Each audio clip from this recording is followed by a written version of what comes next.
Okay, so we are dealing with lesson 4.13, which is solving linear systems by the elimination method. So we just did the elimination the last two lessons, and basically our job is to eliminate one of the variables by either adding or subtracting the two equations. So if the coefficients are the same, or the opposite, sorry, so one is negative and one is positive, then we add them.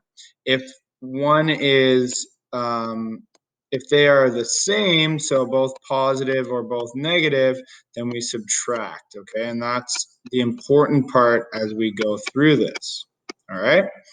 What that basically means is if I have 4 and 4 in both, that I can subtract and get 0, versus if I have 4 and negative 4, to get 0, we've got to add that negative 4, and that will give us that opportunity there to get 0.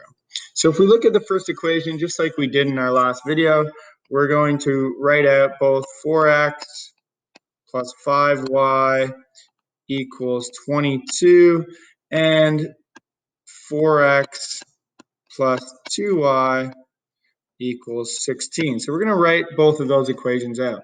And then we start to look at what can we eliminate. Well, we have two 4x's and they're both the same. So in this case, we can actually go ahead and eliminate the x's from this equation. So by doing that, since they're the same, we're going to subtract. So 4x minus 4x is 0, and 5y minus 2y is 3y, and 22 minus 16 is going to give us the answer of 6.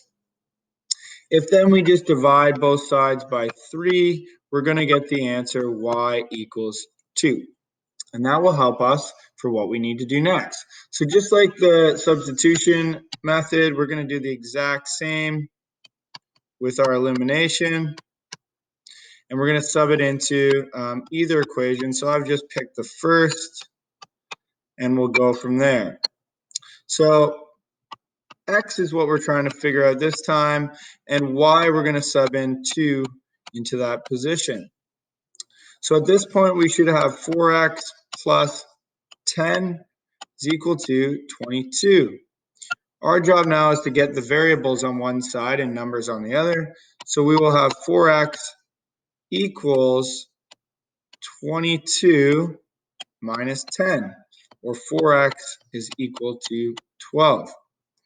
From here, our job is just to divide both sides by 4, and we will get the answer x is equal to 3. Therefore, we now have our coordinates, or our x and our y, our x being 3 and our y being 4. So very similar to what we just did before, but we have larger x's and y's that we need to take care of. If we look at our next example here, I don't have the same numbers with x, but I do have the same numbers with y. However, they are the opposites. So in this case, to zero them out, I'm going to have to add the equations. So if I rewrite my equations right here,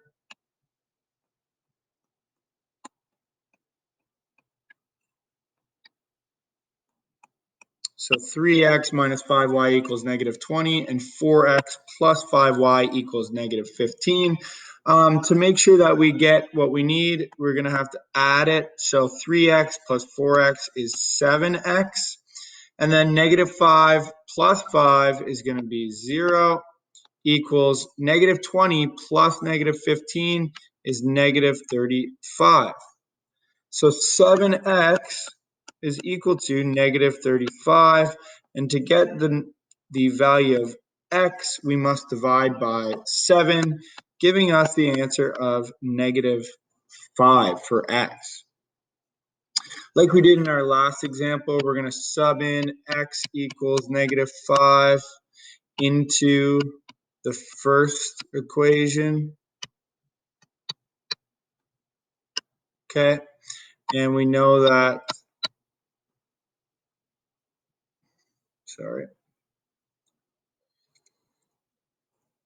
we know that it will be 3 times -5 minus 5y equals -20.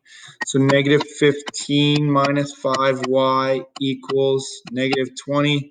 And we're going to have to bring that -15 over. So it would be -5y equals -20 plus 15.